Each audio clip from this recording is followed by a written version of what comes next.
Okay, guys, join me as we make Granny's fried green tomatoes. We're going to take 3 tomatoes, cut them into slices just a little bit over 1/4 inch thick.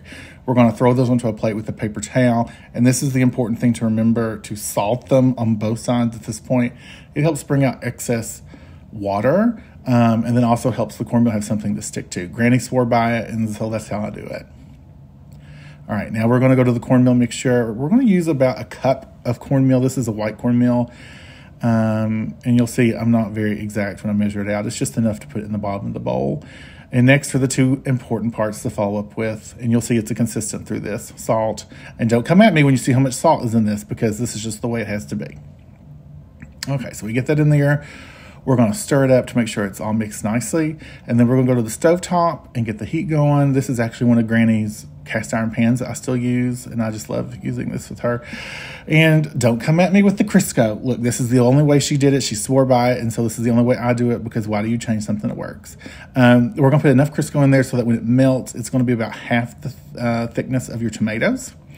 Then we're going to take the tomatoes that have now kind of had excess liquid come out of them. We're going to dip a little bit of it off. And then we're going to put it in the cornmeal mixture and pat it on to make sure we get like a really good, consistent skin or coating on it, because we're not doing a big batter. We're just doing the cornmeal. And then once you get that done, you throw it in. And oh, sweet Jesus. Oh, my God, you guys. The sound of these going into the grease bring back so many memories of me as a kid. Granny was always doing this when I walked in the door on Sunday. She was always making green tomatoes. So do that to all of them. You get them in there, and I go in a clockwise motion just so I can keep track of what I'm doing. Once you get them in there, you go for about 2 minutes. You just want to check on them every now and then just to make sure, because they can go from good to burnt really bad.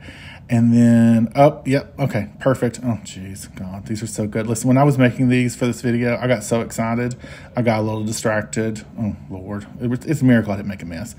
Okay, so you turn them over to the other side, cook the other side, and then once that side's done, take them out, put them on another plate with a paper towel to drain the excess oil off. Just throw them on. And then, of course, if you can only imagine it, after they come out, because, you know, it still needs a little bit more, throw a little bit of extra salt on the top. Look, these aren't meant to be eaten every day. Do that to all the tomatoes, and then you've got yourself a plate of, oh, my God. And you just can barely wait till they cool down to eat. And, yeah, please enjoy.